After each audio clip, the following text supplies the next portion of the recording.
Welcome to Learn Yourself. Today we are going to learn and understand multiple choice questions for Chapter 8 Motion. Question number 1. A particle is moving in a circular path of radius r. The displacement after half a circle would be. So imagine this is a circle and this circle has a radius r. So this is our radius, that is r. The displacement after half a circle would be. Now when particle will start moving from here and when it will reach till here, it is covering a half a circle. Now this line represents diameter. So this is d. Now if d and r we are taking together, then we know that d equals to 2r. That diameter equals to 2 times radius. So if particle is moving half a circle, then it is covering a distance and displacement equals to diameter, and diameter equals to 2r. So here correct option for this question is 2r. So 2r will be the answer. Question number 2. A body is projected vertically upward from the ground, taking vertically upward direction as positive and point of projection as origin. The sign of displacement of the body from origin when it is at height h during upward and downward journey will be. So let us first understand the question, that what they are saying here. A body is projected vertically upward. Now this means that we are throwing one stone or any body towards upward. So we are throwing it vertically upward from the ground, taking vertically upward direction as positive. So here they are saying that when we are throwing this object towards upward, we have to take that direction as positive. Now point of projection as origin. So from where we have threw it, that we are taking as origin, that is point of origin. So from here we are throwing an object towards upward, so that direction we have to take as positive. This projection line is our point of origin because from here we have threw it upward. The sign of displacement of body from the origin when it is at height. Now displacement means how much that body has moved. So what signs you will assign to this body when it will go up and when it will come down. So we have to assign two signs to this object when it is going up and when it is coming down. Here they have already said once that we are denoting upward direction as positive. So they have already told us that upward direction is positive. So here our upward direction will be positive. So we got here our first answer, because as they said that we are taking vertically upward direction positive. Now for the downward journey, when object is moving towards downward, it is coming towards the earth. Its acceleration due to gravity will be towards downward. So that direction also will be positive. It is towards the force of gravitation. It is towards the earth. It is towards downward. So that's why this direction also is positive. This is as per our syllabus, that A equals to, we are taking here G as the object is coming down. Acceleration due to gravity. Here we are taking as per our syllabus because they haven't said anything about the object coming downward. So that we are taking as per our syllabus. But for this, they have already said us here that we have to take vertically upward direction as positive. So that's why we have taken here positive. So the answer here will be positive, positive. Question number 3. The ratio of speed to the magnitude of velocity when the body is moving in one direction is. Now let us first understand the ratio of speed to the magnitude of velocity. Now what is the meaning of magnitude of velocity? Magnitude means a physical quantity related to velocity. That means the number associated with the velocity. So we have to find out the ratio of speed to that of the velocity. Speed is distance by time. and velocity is displacement by time. So this is the basic difference between speed and velocity. That speed is distance by time and velocity is displacement divided by time. Now, when object is moving in a straight line, in a one direction, its motion is not in a circular motion, then distance equals to displacement. So whatever quantity we will get it at numerator, the same quantity we will get it at denominator, because distance equals to displacement and time will remain same for both. So whatever quantity we will get here in the numerator, the same quantity we will get it in the denominator. When we will get numerator and denominator same, our answer will be 1. So that's why the answer for this is equals to 1. Question number 4, which of the following situations are possible? That means we have to see that which statement here is true and which statement is false. So let us start with statement A. An object can have acceleration but constant velocity. That means acceleration is there, but acceleration is there when velocity is constant. Now acceleration is equals to change in velocity. So when velocity is changing, that means that is acceleration. But here they are saying that velocity is constant. So acceleration cannot be there when velocity is constant. So the statement A cannot be possible. Now let us understand about statement B.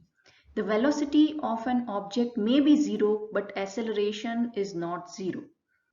Let us understand one example, that I am throwing a stone upward.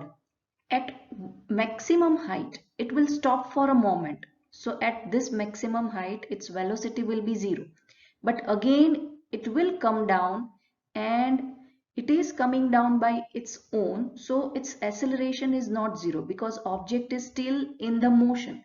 So at this position, when the object is reaching at maximum height, at that time velocity can be 0, but acceleration cannot be 0 because object is still in the motion and it is going to come back. So this statement is possible.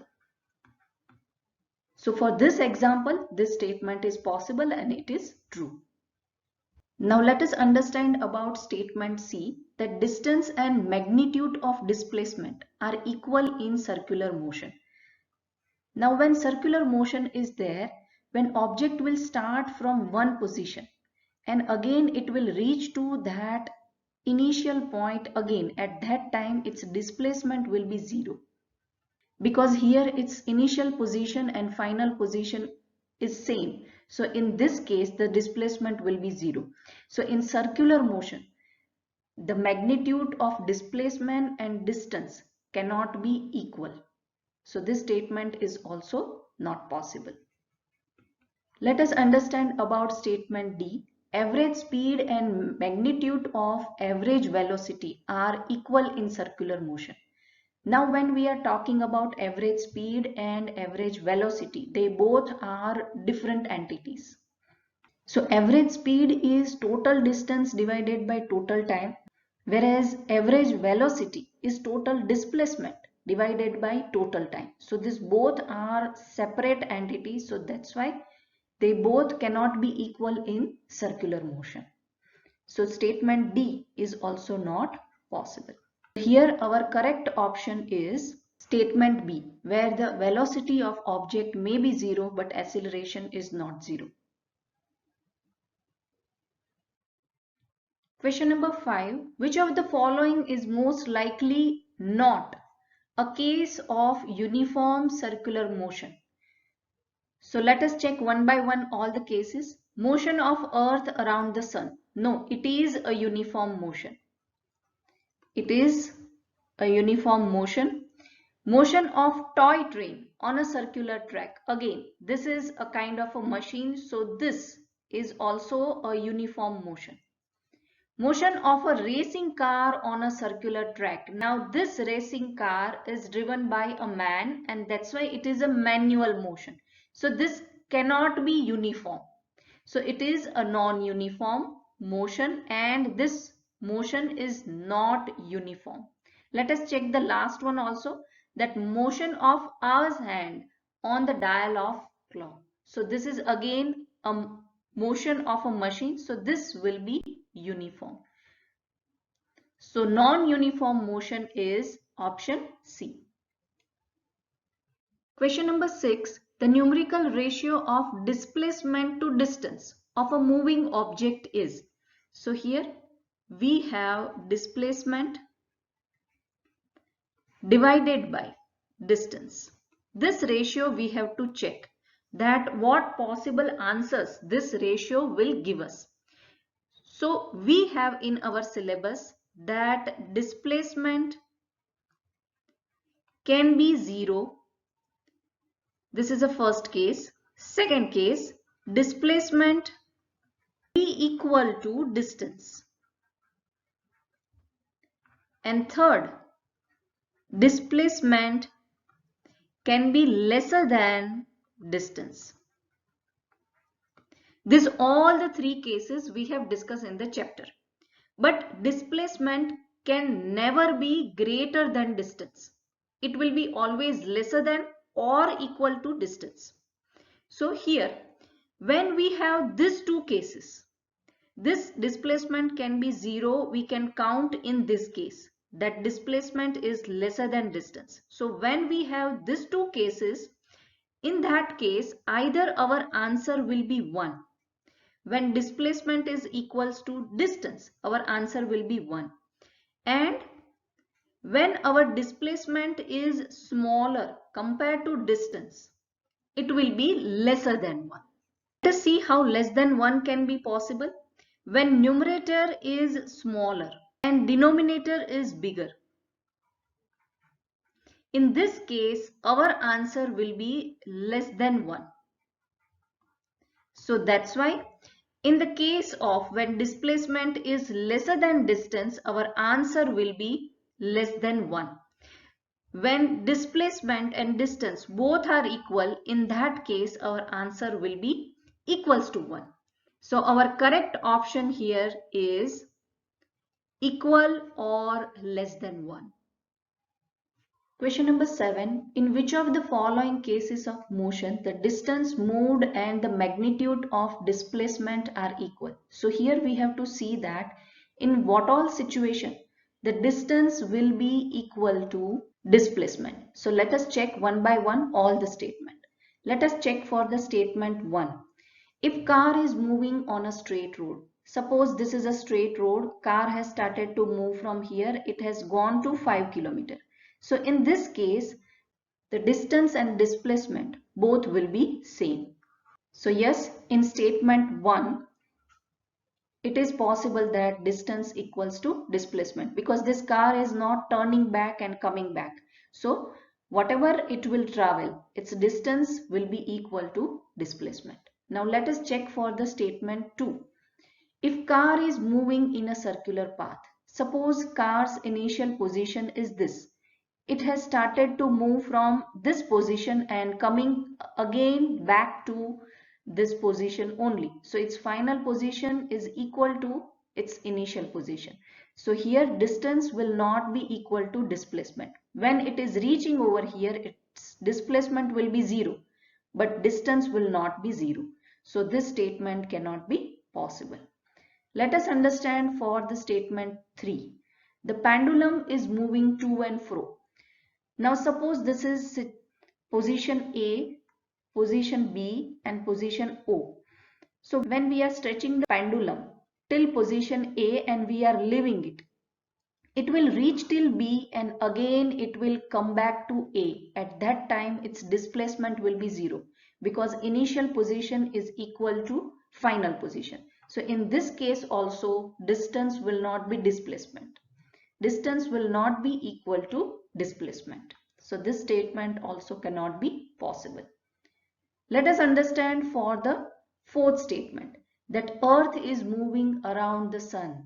So here this is also a case of circular motion. Imagine that we are taking this position of the earth as initial point. So when it is starting from here and coming back to this position again, its initial position will be equal to final position. So here distance and displacement cannot be same. So whenever there is a circular motion, distance cannot be equal to displacement. And again, one more case of pendulum, that if we are taking the initial position equals to final position, then here also the distance cannot be equal to displacement. Only when the object is moving in a straight line, in that case only the displacement and distance will be equal to each other. So option D is correct for this, that only statement 1 is proving that distance equals to displacement. Question number 8. If the displacement of an object is proportional to a square of time, then object moves with A. Uniform velocity, B. Uniform acceleration, C. Increasing acceleration, and D. Decreasing acceleration. You can check this point in the textbook. The point number is 8.5.2 and with page number 108. There we have proved one equation, that S equals to ut plus 1/2 at square. We will get the distance and time squares relationship. As you can see here, distance is our S and t square is here, that is time square. So here distance we are taking as displacement. So S is proportional to t square when body is moving with uniform acceleration. We will get this equation when body is in uniform acceleration. At that time, displacement will be proportional to the time square. From here, we are taking all other entities out and we are checking the relationship with the displacement and time square. So from this equation, we are getting this S proportional to t square and when the acceleration is uniform. You can check this point on textbook on page number 108. So this is the case of uniform acceleration. Question number 9. A car is traveling at a speed of 90 km per hour. Brakes are applied so as to produce a uniform acceleration of minus 0.5 meter per second square. Find how far the car will go before it is brought to rest. So here we know that car is moving with certain speed. So let us take that as initial velocity, that is 90 km per hour. We are applying brake. So our acceleration is going to be negative because speed is continuously decreasing and after that the car will come to rest. So acceleration is going to be negative. That's what they have given here.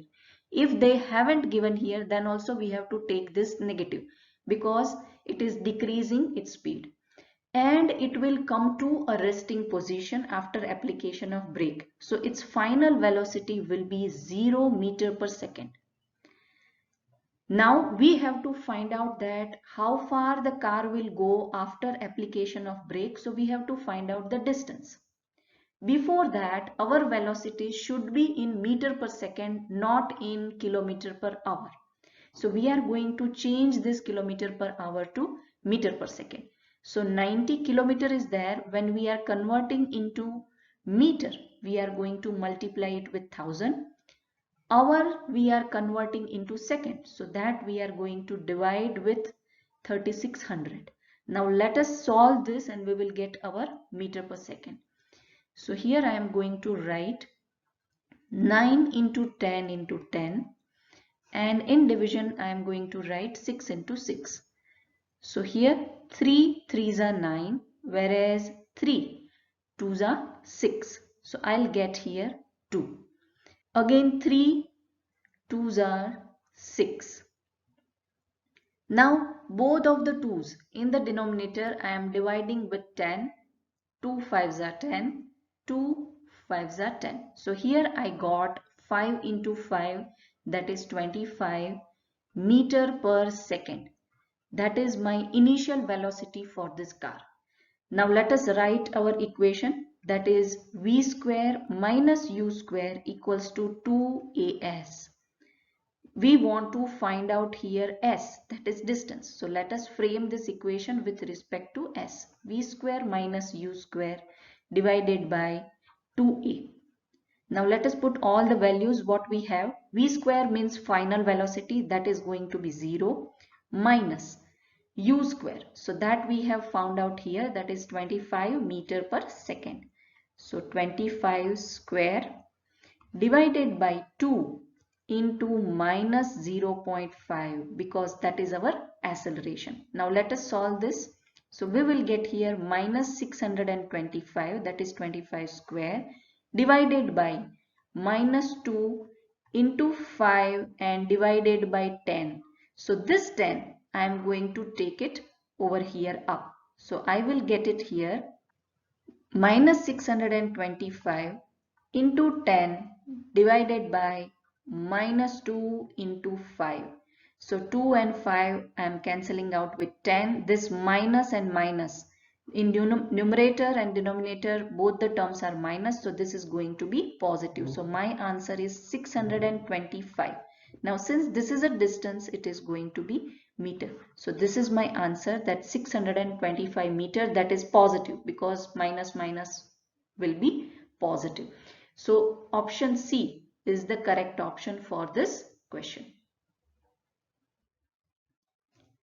Question number 12. 4 cars A, B, C and D are moving on a level straight road. Their distance time graph are shown in the figure below. Which of the following is the correct statement regarding the motion of these cars? Now let us understand this graph first, that this is distance to time graph.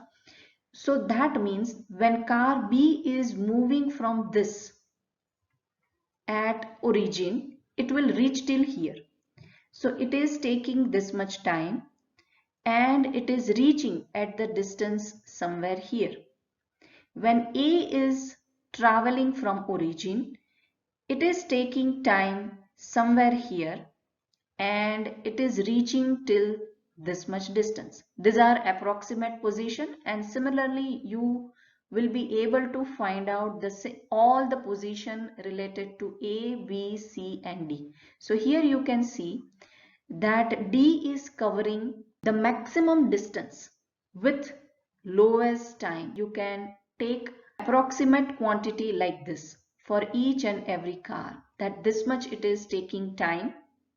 So with the scale you can project each and every line, that how far they are going and how much time they are taking here, right? So D is the fastest car, after that C, after that A and after that B, because B is traveling minimum distance with maximum time.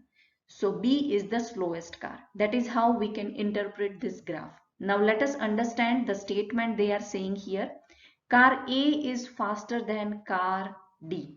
So A is faster than D. Where is A? A is here. Where is D is here. So no, the statement is false, because D is the fastest car.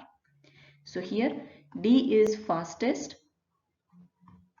whereas B is the slowest car as per our graph interpretation. Let us check the second statement. Car B is fastest. No, car B is not fastest. C. Car D is faster than car C. D is faster than C. So yes, D is fastest car. So D is faster than C. So this statement is correct. Statement D. Car C is slowest. No, car B is slowest. So this statement is also false. So for this question, our option C is the correct one. Question number 13.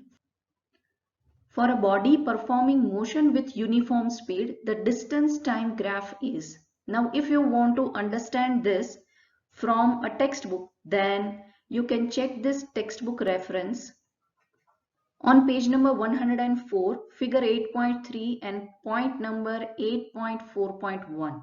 When in the textbook they have explained that when we are taking a graph of uniform speed, and that too in distance time graph, that here it will be distance and time graph it will be there, then it will be a case of uniform speed and it will be straight line inclined to time axis. Inclined to means it is little bit towards sloping towards the time axis. So straight line inclined towards the time axis is the correct option. It is not parallel to x-axis or y-axis.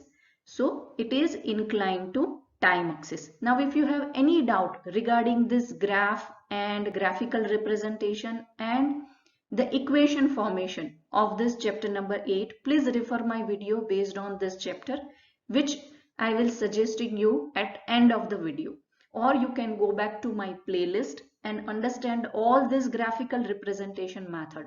These are very easy, only you have to understand it thoroughly.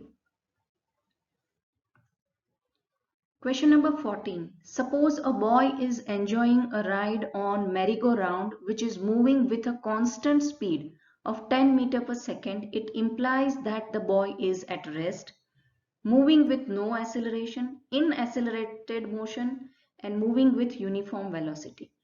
Now let us check this motion of merry-go-round. So it will be moving in circular motion and it is moving with a speed, that is constant speed of 10 meters per second. Now this question is little bit tricky. So now let us check one by one. Option at rest. No, it is moving along with a speed. So it is not at resting position. So option A cannot be possible. Option B, moving with no acceleration. No, it is accelerated motion because we can see that it's, so option B is not a possible.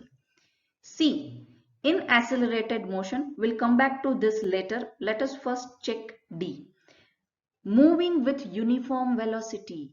They have already said that it is a constant speed.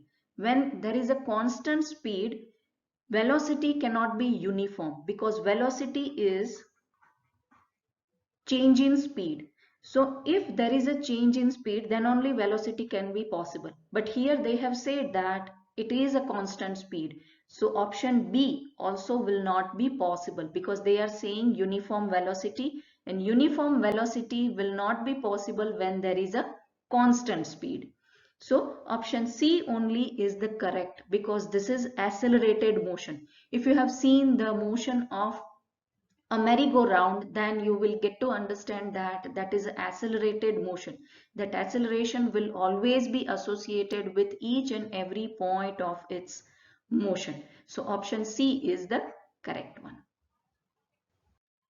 Question number 15. An object travels 20 meters in 5 seconds, then another 40 meters in 5 seconds. What is the average speed of object? So here they have given the distance and time for both the situation. So when we are finding out average speed, we have equation that total distance divided by total time.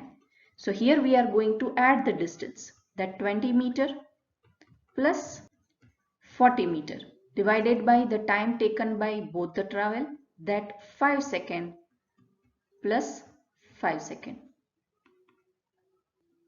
So here we will get 60 meter divided by 10 second. So 10 6 are 60. We will get here 6 meter per second. So this is the average speed of this object. So our option A is the correct one. So thank you for watching and learning with us. If you have any doubt, please comment down below. I'll see you in next video. Till then, keep learning, keep sharing. And don't forget to subscribe, Learn Yourself.